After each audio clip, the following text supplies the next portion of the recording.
I'm not sure, but I'm going to go ahead and take it over from here. So first of all, welcome everybody. We appreciate everybody attending. This is our first session of the toolkit for this year. And this is a little different. We normally have these events in person, but this time, obviously, everything's handled over Zoom, and we're going to have two sessions. We have today, and then we're also going to have Thursday, which is October 29th from 11 a.m. to noon. And for that event, it's going to be Andy North with DCH. They just actually created a whole new branding program for the hospital, and that's one of the things that he's going to be talking about is what you need to know about a branding campaign. So that'll be Thursday at 11 a.m. and you should have received a Zoom link for that one as well. For today, though, we would like to welcome Angela Sinickas. Did I pronounce that correctly, Angela? Pretty close. Will you tell me how I should pronounce it? Just Sinickas. I just put the accent on the first syllable. Sinickas. My brother puts it on the second, but that's another story. Okay. So Angela, thank you for joining us. She's the CEO of Sinickas Communications, which is an international management consultancy focusing on communication effectiveness, research, and strategy. And today she's going to talk to us about how to get leaders to listen to you. And I think that's one of the, kind of the key factors that a lot of us have difficulties with is, we have great ideas, but is anybody listening to us? And so we appreciate you coming and joining us today. So Angela, I'm going to turn it over to you. Okay. So tell me, are the slides on the screen that you can see? Yes? Yes, okay. Yes, I see one that says how to get leaders to listen to you. Okay, so I'm going to put it in presentation mode. Okay. Come on.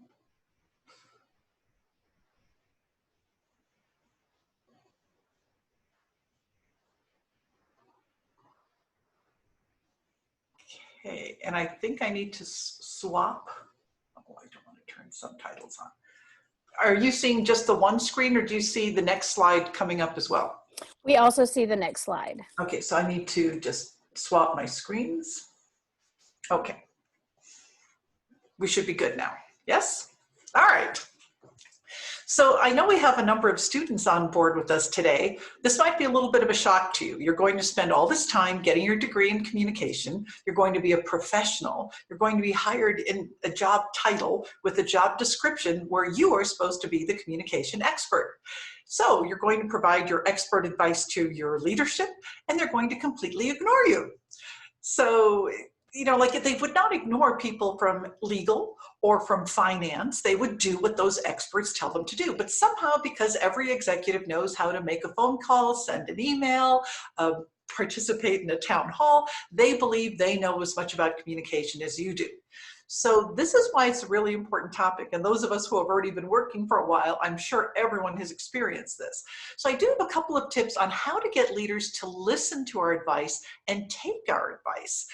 We're going to talk first about one of the key things that makes a difference is that you really have to have something to say that they don't know. And a lot of times that's because we can do some research up front that validates our advice, that supports our recommendation. And then near the end, I'm going to provide you with a couple of consulting techniques that I've learned over the years that also make it much easier for leaders to take our advice. So with no further ado, I do a lot of executive interviews as part of communication studies. And here's some of the things that the executives say about us in communication. It's hard to do good communication if you don't understand the business. Now, this is a really key thing. Whatever company or organization you end up having a job with, you need to understand everything about that process that the product or service is delivered through. You need to understand all of the stakeholder groups. And if you don't understand the business, no matter how good your communication skills are, the leaders are going to say the communication recommendation you're making is wrong for our organization. It's going to create these problems that you didn't anticipate because you didn't really understand the business. That's really a key thing. Do understand the business, the broad holistic part of the business better than anyone else. Those different specific functions or job roles, Other people will be experts in those individual things, but we need to understand how the whole thing fits together. Another thing is just knowledge of our organization is lacking, not just the business we do, but what the different functions do. One of their frustrations, a direct quote, technical management can't write well, and our communicators, they're not technical enough. But here's my favorite one, and I wish every executive were like this. Communicators need to focus on the listener's needs, not on what our directors want to tell people.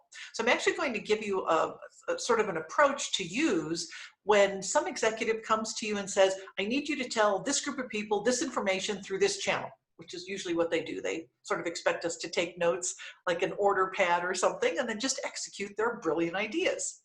So here's some techniques that we can go through that help them understand it's not just what they want to tell people. They need to think through what do they want people to do after they hear this message. And that might actually change what you communicate, because something else might actually get them to do those new behaviors better than what you originally thought you wanted to tell them.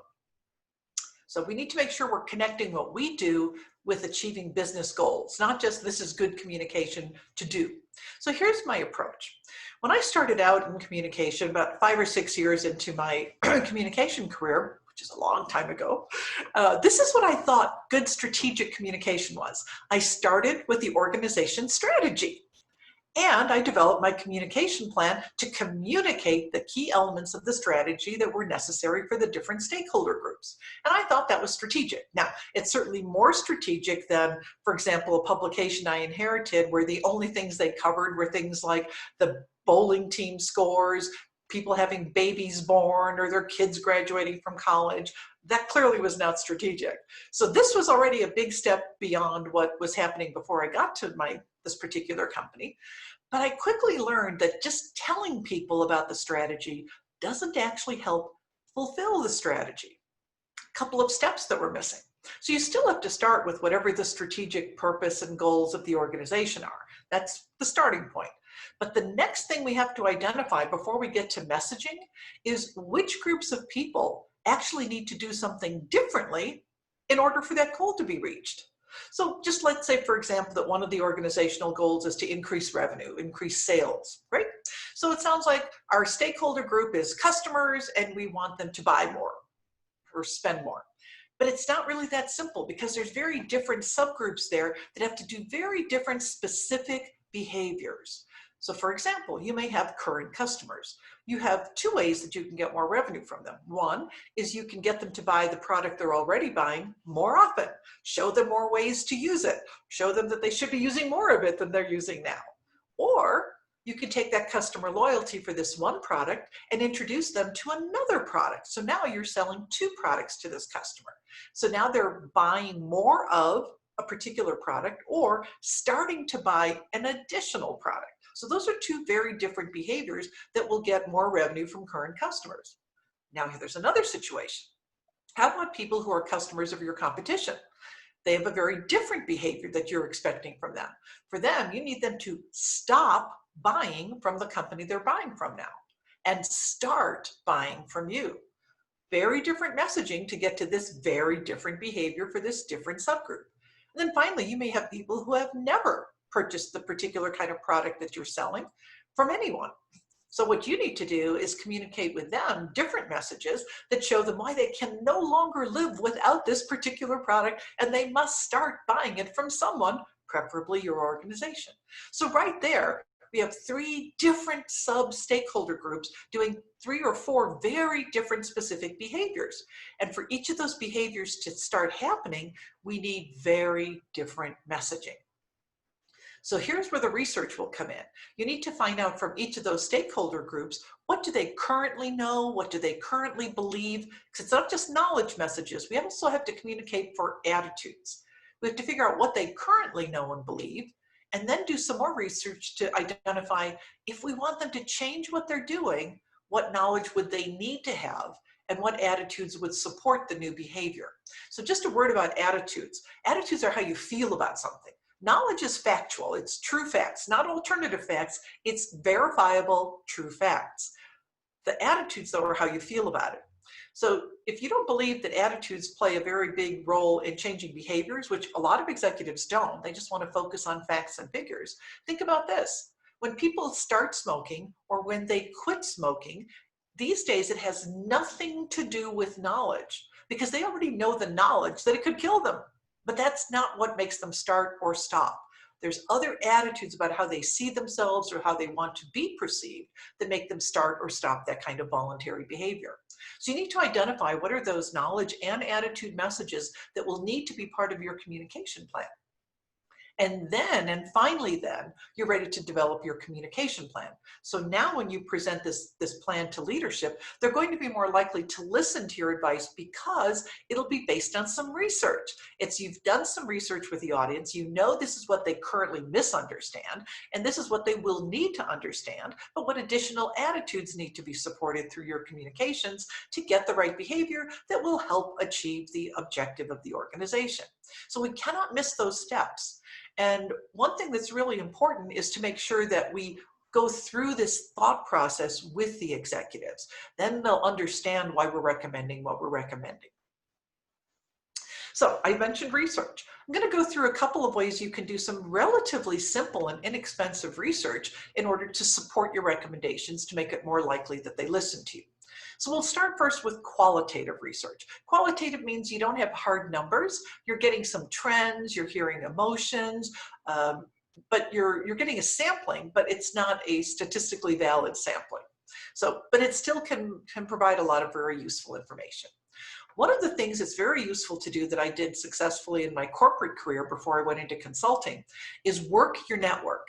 As a communicator, you will have talked to people throughout the organization. And so you do have this network. Make sure you're staying in touch with those people. And if you start hearing little rumors of things going on, that's an early warning system. So you can discover what those emerging issues are before they erupt into something major. I once learned about a union organizing drive that was about to start because of having my ears to the ground. Sometimes you also hear very crazy things that have no bearing in the reality, but it's really worth it for the times that you do pay attention to things that could have turned into a crisis if you had not had this early warning system. Another thing that's very easy and simple to do is one-on-one interviews or phone calls. So when I had a role as a vice president of communication for one organization, and our CEO was a great speaker. He would go out and speak to all kinds of different groups. But one thing he asked me to do when I was fairly new to the organization was before he went to talk to these salespeople at one of our companies, he wanted me to do some research to figure out what was on their minds and also to pre-test some of the concepts he thought he was going to talk about and see how they might land. And I thought, me? I'm the vice president of communication, for goodness sakes. Shouldn't your secretary be doing that?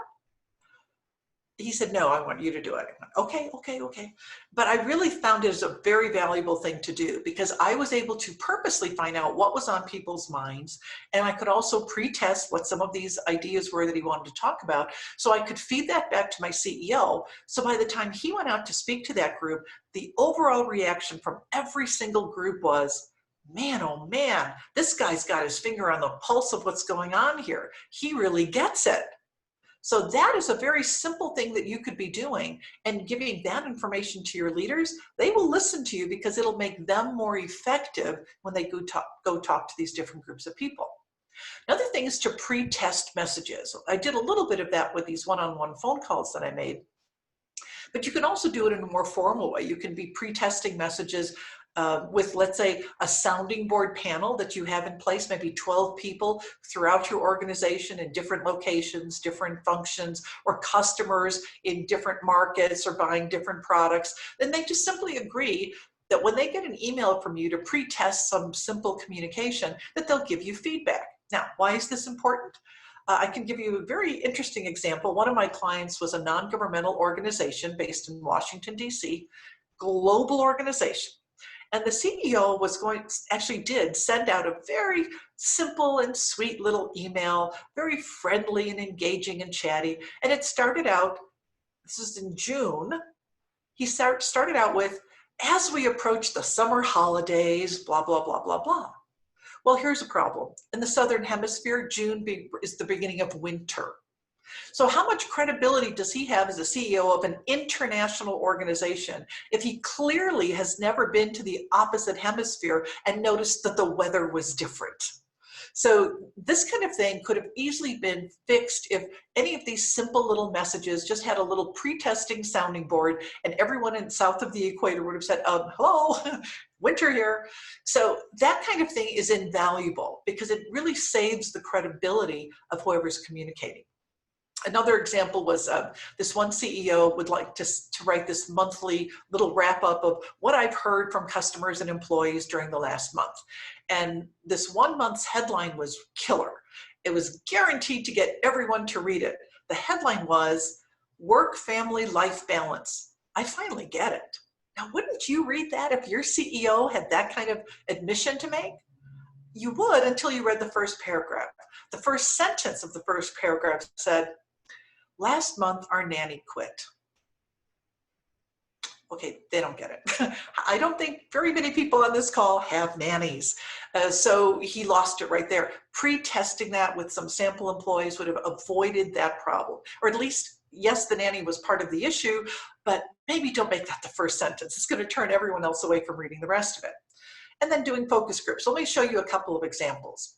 This is an example of when I was back in the corporate world. One of our business units was a home security company. And we were going to be introducing a profit sharing plan for employees. Only one problem. We were privately held. We had never talked about private information like profitability. So before we finalized our communication plan, our communicator in that division, during the course of a normal week, going to the meetings she would go to, standing in line at the credit union or the cafeteria, she just asked random people 2 questions, a knowledge question and an attitude question related to the topic we were planning on communicating. The knowledge question was, you can't possibly know the answer because we've never communicated this, but what percentage of profit would you guess that we made last year? So that's a knowledge question. There is a right answer. Somebody knows exactly what percentage of profit was made. That's the CEO and the CFO. And then the second question was an attitude question. What percentage of profit do you think we should be making? So here was the fascinating thing. We were actually at 6%. We wanted to get to 12% over a couple of years. But the number that most people guessed for where we currently were was 15%, higher than our goal, let alone where we started out. And they also thought we should be at 15%. So our communicator there had asked, so why does 15% sound like a good number? And they said, well, it's not so big that if our customers heard about it, they'd feel that we were price gouging them. But it's big enough that I feel like I have some job security. Now that was a key piece of knowledge that we learned from that research, because we knew that we were actually at 6% and we were going to tell people that. So from that one little piece of research, we knew that when we showed people we were at 6%, people were going to be afraid that it wasn't big enough and they would want to do everything they could to make it bigger for their own job security. So knowing that attitude actually completely changed the approach we planned for our executives in their meetings with employees, and it worked brilliantly. But all it took was talking to about 100 people randomly in the course of a week. Cost nothing, didn't even take any real time, just keeping track of the answers that she kept hearing. Now you can also do something more formal. When I was working back in the human resources consulting world, we did a lot of communication about benefit plans. And one of them was retirement plans, how you invest your money in your 401k. Now, when you get closer to retirement, your money should not all be in stock. And certainly it should not all be in one single stock because it's too risky, no matter what company it is. One thing we discovered from this defense contractor is that too many people who were over 55 had all of their money invested in the company stock plan. Why? So we thought we had just done a bad job of communicating the need to diversify, the need to change your investment philosophy as you go through different life cycle stages. So we did some focus groups, but what we heard was nothing to do with knowledge. They actually said, we know we should be diversifying at this age. The knowledge was there. We had communicated really well.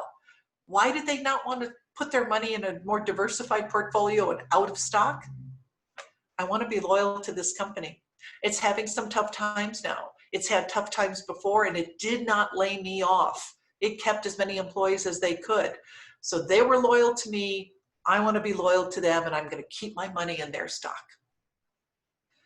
Well, that's really heartwarming, but terrifying for the HR folks, because now people are going to be retiring with far less money than they should have had. They're not going to like their company much when they're retired. So we knew now that we had an attitude issue that we had to address. We had to redefine what loyalty to the company looks like, that putting your money in that company stock is not how the company is going to define loyalty. So these kinds of simple research approaches completely change your messaging plan. And when you provide this kind of background to leaders, they will understand why you're recommending what you're recommending, and they're much more likely to approve it. So I gave you some qualitative, simple things to do. Quantitative research actually doesn't have to be much more difficult or cost anything more either. So I'm going to go through a couple of quantitative approaches, from fairly informal to something a little more formal that might involve a survey. Here's a simple thing. Take a look at what's happening with your organization and compare it to different timings of the communication that you're doing or not doing. Let me give you one example. A friend of mine used to work at Bank of America, and they were having he did public relations. They were having a crisis in their investment banking arm, some kind of scandal that was in the front pages. And he wanted to talk to the media, but his CEO said, no, no, no, no. Legal says this is going to be a court case, so therefore we can't say anything. Don't talk to the media. So he couldn't. His hands were tied. Executive didn't listen to him. 2 years later, something similar happens, another scandal in the investment banking arm. And again, the media is just going crazy. Things are inaccurate. It's blown out of proportion. And again, the CEO says, nope, can't talk to the media. Legal says it's a court case, have to be quiet. But this time, my friend had stopped by the finance department on his way to talk to the CEO, and he had some ammunition that was killer. So when the CEO said, we can't talk to the media, but remember this happened a couple of years ago, and it blew off the front pages in about 2 weeks, this will go away too. But my friend now was ready, because what he learned at finance was that the last time something like this happened, yes, the media did sort of drop the big story on the front page in 2 weeks, but there's something funny happening, not to investment banking customers, but customers like you and me who open checking accounts and savings accounts. That's called retail banking. What our friend found out in finance was that while this might have been the revenue line for new accounts, people opening up new accounts in the retail part of the business, as soon as that crisis hit the front pages, they dropped. They suddenly dropped and stayed flat, and only started coming back up after that 2-week period ended. So he added up how many hundreds of millions of dollars were lost during that 2-week period. When he presented that to the CEO, he thought for a very brief second and said, you and I need to go have a talk with legal, because you need to talk to the media. So having that ammunition, it's timing. All he did was look at what happened to the business at a certain period of time, in this case, when he was not allowed to talk to the media, and bad things happened. You could do the same thing by doing a timing on when you do a positive communication and seeing if your sales goes up, or if other survey numbers go up, or enrollments go up, or donations go up, whatever it is that your organization does. So very simple thing to do. Other people are keeping track of the money in your organization. Make friends with them, and you can track what's happening to the money based on what you are or are not allowed to communicate. Another example, this was Southern California Edison, or I used to live in Southern California, and they would do these direct mail brochures to people's homes to get them to ask for an energy audit so they could reduce their energy consumption. Now, why would an energy company ask people to use less energy? Because they were required to. That's what the regulatory bodies are requiring them to do, reduce per capita energy consumption. So they had this brochure and it was working pretty well, but it stopped delivering more phone calls to ask for an energy audit. So they hired some marketing firm to develop some alternative brochures, and 2 of them tested really well in focus groups. So now my friend here, in this case, the marketing VP, went to the CEO and said, look, we have these 2 different brochures that tested really well. I recommend version A. I think it's really going to land better. Of course, the CEO preferred version 2. But instead of just giving up, because of course, whatever a CEO wants is what the company's going to do. Instead of giving up, he said, you know, wait, boss, we're going to be printing quite a few million copies of this brochure in its lifetime. How about if we print 1,000 copies of each brochure and send them all out to random people in our service area? And we'll use 2 different phone numbers for them to call. Unique numbers that have never been published before. They're already existing in the call center. They've just never been published. And all they had to do was wait for 1 month and to see which brochure brought in more phone calls. And it was the one the marketing expert had recommended. It brought in twice as many phone calls. Well, since the CEO's bonus is based partly on reducing per capita energy usage, he went with the right choice. He went with what his VP of marketing had originally recommended. But now he had data to support why it was the right thing to do. Again, that didn't cost very much. All they ended up doing was printing 1,000 copies of the wrong brochure. Small cost. What if they had printed 1 million copies of the wrong brochure? That's a big problem. Another thing is pilot programs, where you purposely try some kind of communication only in some places, some units of your organization or some markets for your customers, and not in others. But we also have these, what I call accidental pilots all the time. So if you do media relations and you're sending out releases and hoping to get coverage, let's say throughout the whole United States, there are going to be some markets where you get heavy coverage, some markets where you get absolutely no coverage at all. Well, all you have to do is take a look at those 2 buckets, the places that had a lot of coverage, the places that had no coverage, and what happened to your business during that period for the content related to what you were communicating. If you were, let's say, promoting a particular product, what happened to sales in the markets with heavy coverage? Did they go up? What happened to sales in the markets with no coverage? Did they stay flat? Well, that's proof for you of what impact that particular PR communication had on your bottom line. So that's an accidental pilot all the time. What we just have to do is harvest the results so that we can use that information in informing our strategies and recommending those strategies to our CEO. We can also have survey questions that make those connections. So let me show you a couple of examples from real clients where we did this. This is actually not a client of mine, but a friend of mine who worked at Reader's Digest. And in addition to the magazine, they also publish books. And they do promotions for the books. They might have the authors speak on local morning TV programs. So this is an example of what they would do. They would ask Amazon.com, one of their distribution chain providers for these books, to give them reports of local markets where they were planning to have the author speak. So in this case, they would be tracking for several days before the author spoke in one of these TV markets on a morning talk show, what was happening with sales. And so there was, regular steady sales. And let's say this was Texas and different markets in Texas. Well, let's say that this author was speaking in San Antonio, and look what happened to orders on Amazon.com for that book in that one market where the author spoke. They skyrocketed, but they stayed flat in the other markets where that coverage did not appear. So this is how you can prove the impact of a particular communication in a particular place. So this is sort of a combination of a pilot and doing it by timing. Another example, this is a client of mine, a pharmaceutical company where they had this particular product that people have to have a prescription for. And they wanted to get more people to ask their doctors for this prescription. So overall sales growth was pretty good year over year, 15%. But during this year, they did something special with their PR.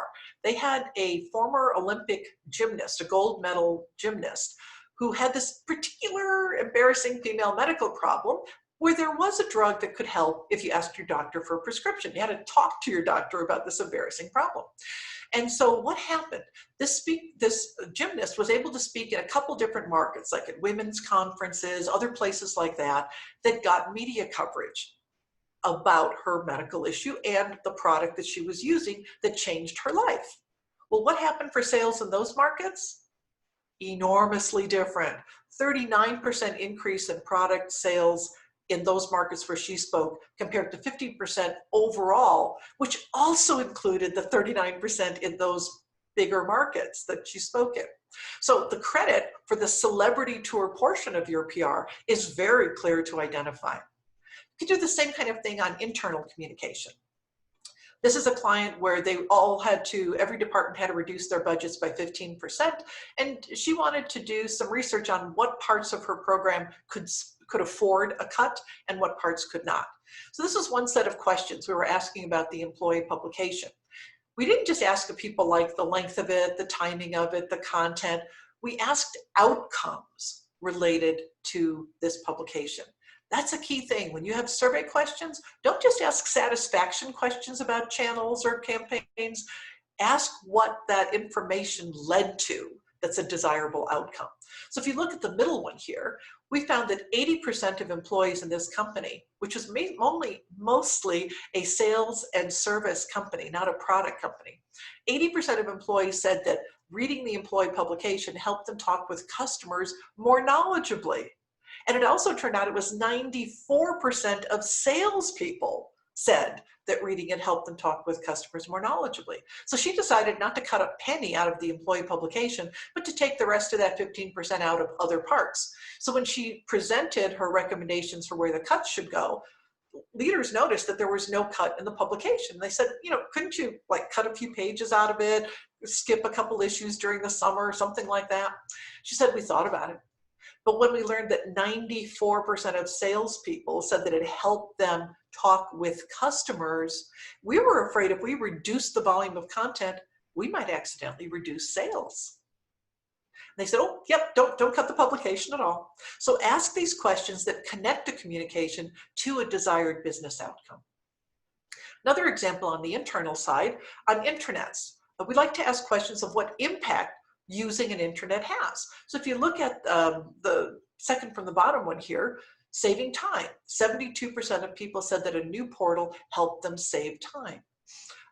In another example, we had 10% of people who said that it helped them save time. So it can really vary. But for this other example where we had the 10%, we asked a follow-up question. We said, how much time per week is this new portal helping you save? And so we added up all the numbers. How many people said that they were saving from 1 to 15 minutes? Well, on average, that's 7.5 minutes. So we multiplied out the number of people times the number of minutes they said they were saving, added it all up, converted it into hours per week, weeks per year. Now, you can only take productivity savings for weeks that people are at work. So this company had, on average, 3 weeks of vacation. So we could only do a calculation that included 49 weeks of work. But when we added it all up and multiplied it all out, that savings of time added up to over $5 million of saved productivity.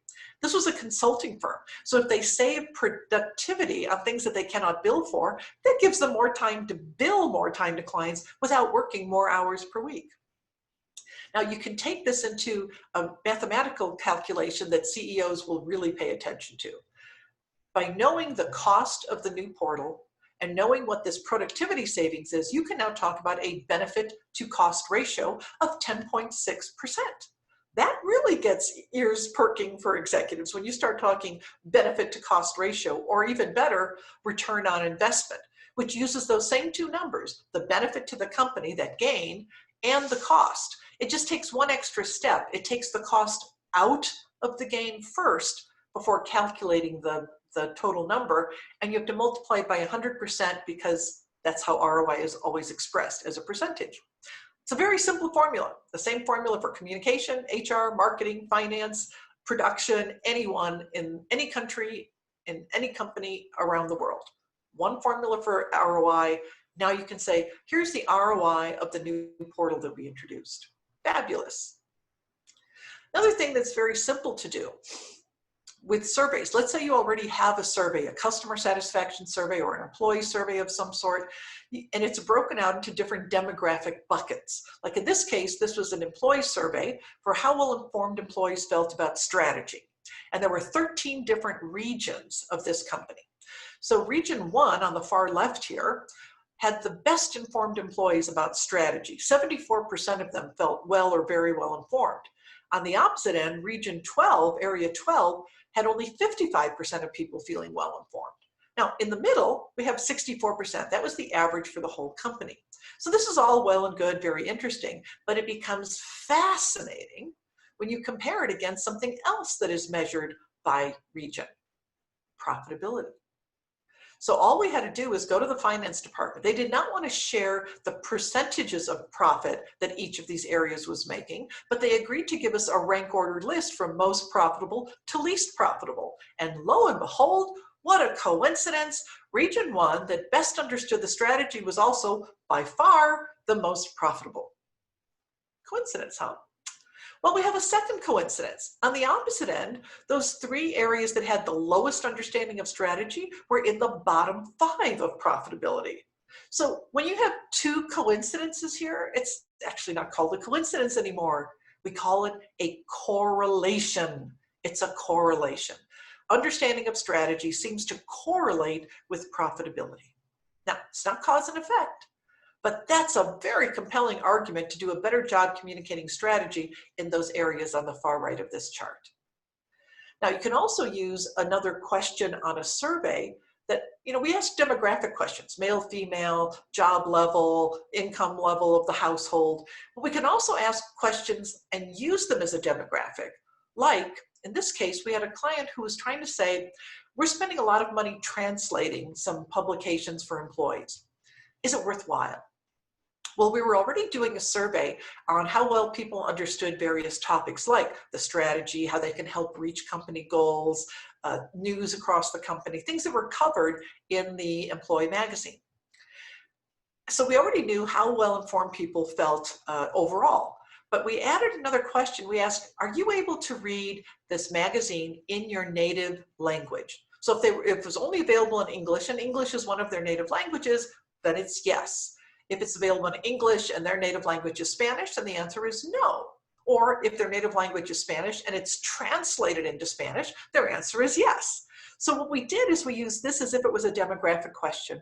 And we found that people who were able to read this information in a native language of theirs were 20 percentage points better informed on the topics covered in it. So is it worth the cost of translation? Absolutely. It makes a difference in people's understanding of things like how they can help reach company goals, how they in their own jobs can do things better and differently to help the company succeed. So absolutely worth the money for translation. So I just want to conclude. We have 20 minutes left. Perfect. I want to conclude with some of these consulting techniques where you can use this data, but there's some really useful things that I've learned, partly through some training programs I went through and partly through the School of Hard Knocks, that really help us communicate better with leaders. One of the reasons that we often disagree is that we simply have access to different facts and figures. And that's why we each believe that we have the right solution in mind. It's like there's an old joke about a series of blind men touching different parts of an elephant and describing what it is that they're touching. The one with the leg says, oh, I'm touching a tree trunk. The one with the tail is saying, oh, I'm touching a broom. So what we have to first make sure is that when they have a recommendation that you don't agree with, don't just disagree with them. Ask them first, well, can you tell me what kind of information you have available that makes you think that this is the right way to go? What have you observed, seen, heard? What numbers are you seeing on your monthly profit and loss sheets that tell you that this is the nature of the problem? And after you listen very carefully and take notes, you say, that's really interesting. I wasn't aware of that. I'm not sure though, are you aware of these facts that I have at my fingertips? So what you first do is you share that common knowledge. So now when you're making a decision, neither one of you might stick with your original decision, because now that you both see a fuller picture, a third solution might actually come to you. Another thing is that sometimes we just misinterpret what someone else is saying. We sometimes put a different definition to a word that they are using. One of my favorites was when I worked in HR was our benefits are competitive. So if you're an employee and you hear, oh, our benefits are competitive, that means that we're better than the competition. No, what HR means is that we're about as good as some of our competitors. We're, competitive with some of them. So we have to make sure we're actually understanding the words we're using the same way. And the ways we do that is we ask for clarification, like, can you give me an example of that? Or tell me a little more about that. But another issue, a lot of times, and this was one of my big problems, was I simply didn't listen very well. And here's why. If you look at this chart, the line is showing at the high level when you're listening well, and then it drops when you're not listening well. So here's what happens. You might be listening to an executive, and then all of a sudden you get this random thought, oh my gosh, I forgot to pick up my dry cleaning. I have to do that tonight because I have to wear that suit tomorrow. Although of course these days we're not wearing many suits, but you get these random thoughts that interrupt your listening. Or sometimes it even lasts longer, like they're describing the problem and you've suddenly got this idea. And you want to tell them the idea, but they won't shut up. So you've got to hold this idea in your head, and as long as you've got that idea holding your attention span, you've stopped listening. So there's a technique that I actually learned that is invaluable, and I do this all the time. Let's say you're taking notes on a yellow pen. Typically, when you're taking notes of what someone else is saying, you write them to the right of this red margin on a yellow pad. And that's good. You can continue doing that. But you know, you've got that little left-hand margin there. There's an actually good purpose to put it to. That's where you should put the thoughts in your head. So write them down. So the CEO wants a new approach to the quarterly management meetings. It's a more interactive approach. And that's when you get your thought of laundry, you just write it down and you're out. You're out of the laundry and you're back to listening to Mr. Robinson. Another thing he says, well, the budget's going to be the same for this meeting, the length of time will be the same, but I want to make sure that our chairman has a key role in this meeting. Now you're getting a thought, oh, you know what? Maybe there's that idea that we used in the sales rally, that might work here in this situation. So you just quickly write it down and you can go back to listening. And this is really invaluable. Anytime that I have an idea, I've taken this a step further, an idea that I want to then share with the person I'm talking to, I put an asterisk on it. So then when he's done telling me the nature of the whole problem, he says, so what do you think, Angela? You know, you're the expert here. What's the advice you'd give me? All I have to do is go back to my little asterisk bullet points here, and I can put together a very compelling argument for what I heard more of what he said. Another technique is called chunking up or chunking down. So let's say that you and your executive are at loggerheads. You cannot move off of where you think the right place to go is and where they think the right place to go is. So one option is to chunk up. Stop and say, wait a minute, before we just argue about this, let's go back, make sure that we have the same ultimate goal in mind. And by talking about the goal, then you can test each of your ideas against the goal. Which idea will better achieve the goal for this communication? Or you can go the other direction. You can chunk it down. You can say, well, help me understand. Tell me, what are the characteristics, the things that you really like about your solution? What does that do for us that you really like? And then after you listen carefully and take notes, you say, oh, that's very interesting. Now, I have some reasons for why my idea, in my mind, is a really good idea. And what you may find is that the two of you have a couple of characteristics in common, that it's both important to both of you that it be fast, or both important to you that it be consistent. So what you can do then is start with those things you agree on and work up again to say, so what solution would actually incorporate these characteristics we both agree are important, and maybe leave alone the other characteristics that are not so important. So the final tip I want to give you is something I learned from a brilliant PR guru named Jim Lukashevsky. It's how to present your recommendations so leaders are more likely to listen to your advice and take your advice. Now, here's the key thing. Do you like being told what to do? Like by your spouse? No. Do your kids like being told what to do? No. So why in the world do we think that an executive is just waiting with bated breath for us to tell them what to do? It makes no sense. So the key part of Jim Lukashevsky's approach is you don't just tell them one thing to do. We're going to give them 3 options. Always give them 3 options.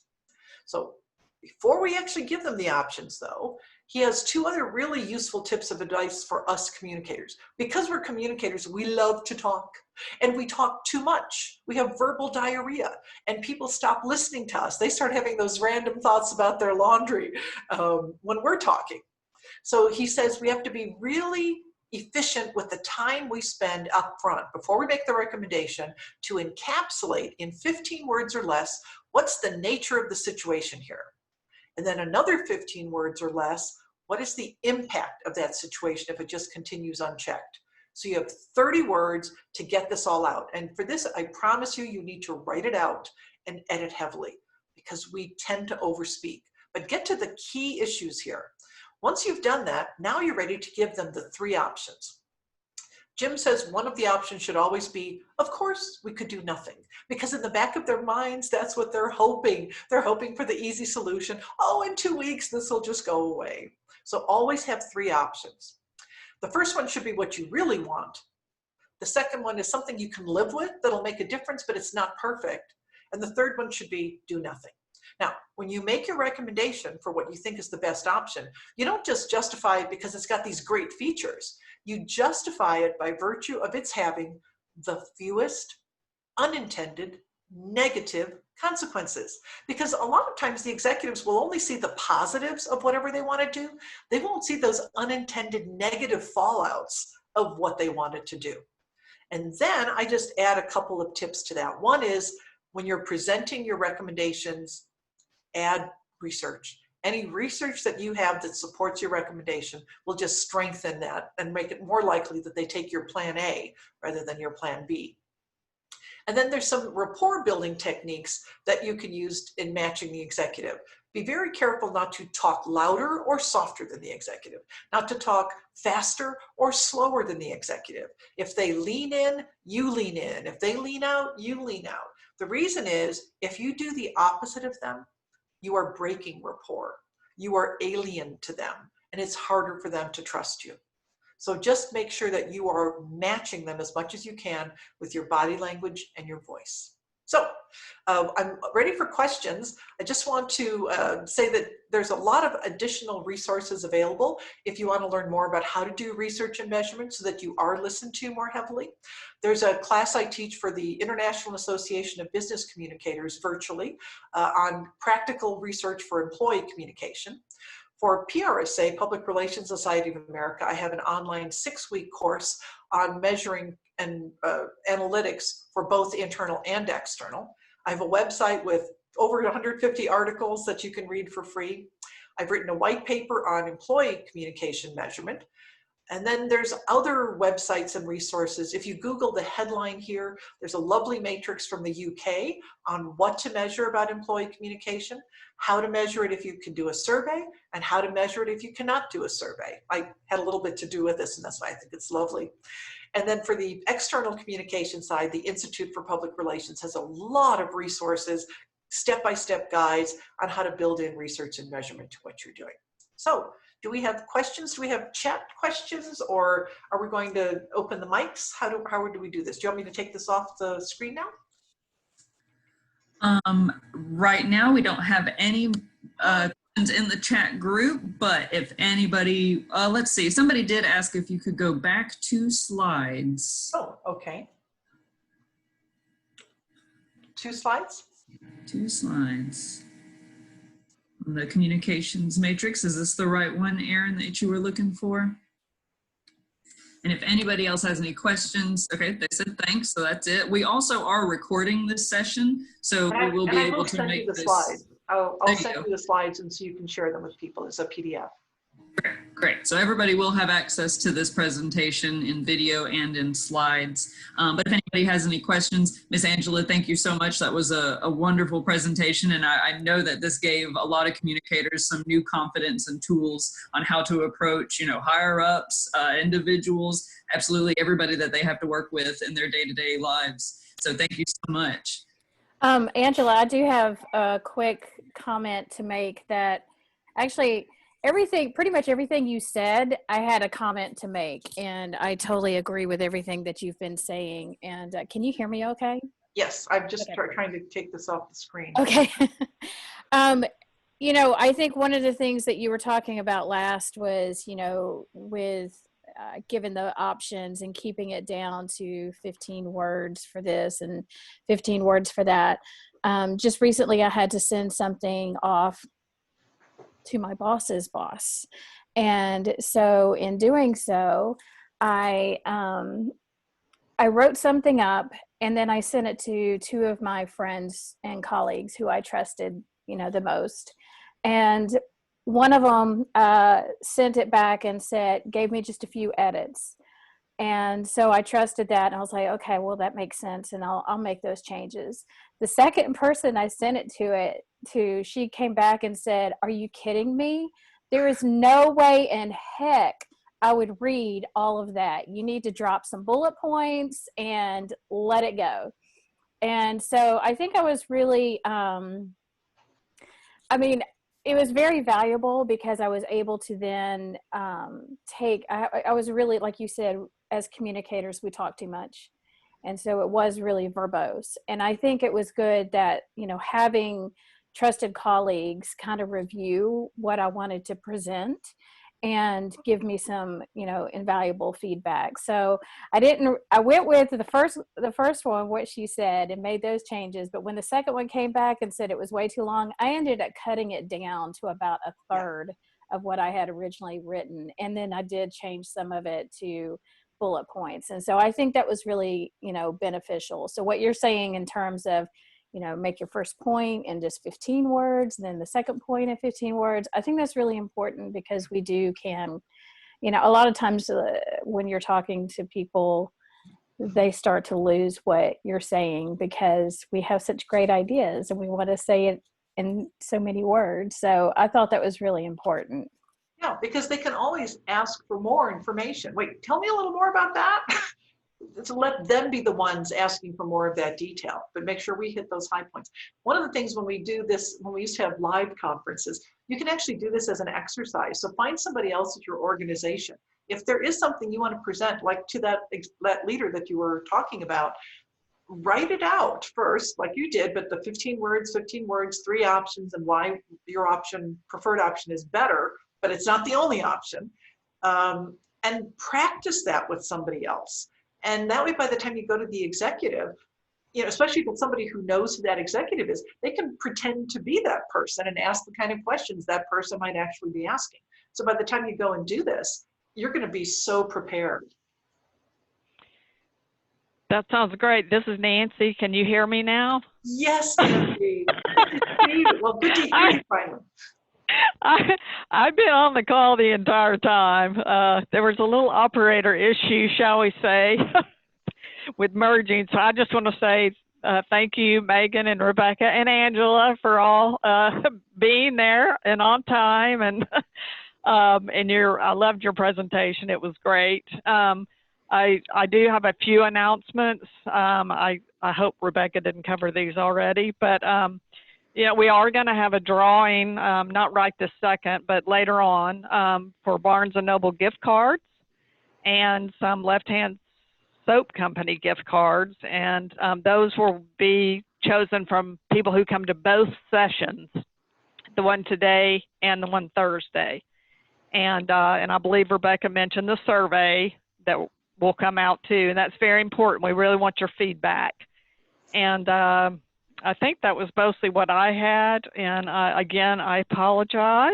I'm rather embarrassed that I had a snafu, but thank you so much, Angela. It's fabulous. I just saw that a question came through. Somebody asked, what is the magic length for a survey?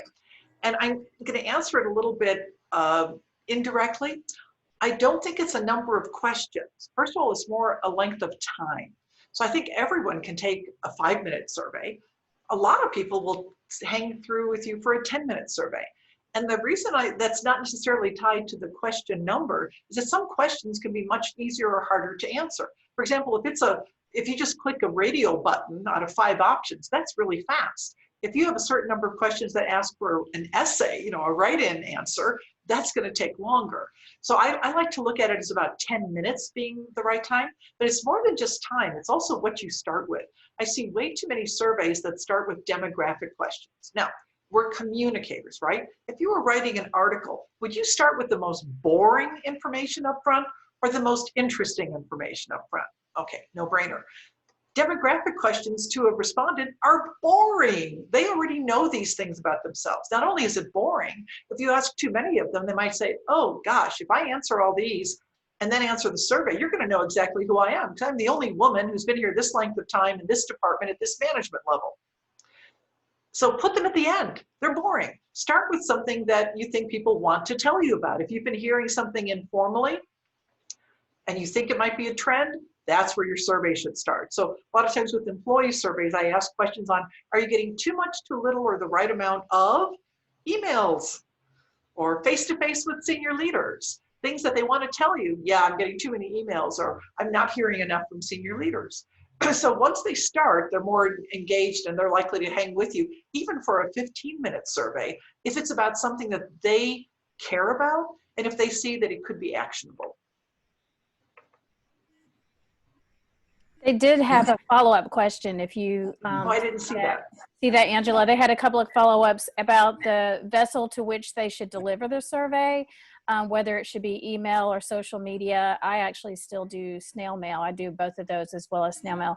And that her audience is the business to customers. That's her focus. So if you could talk about the best way to deliver that survey.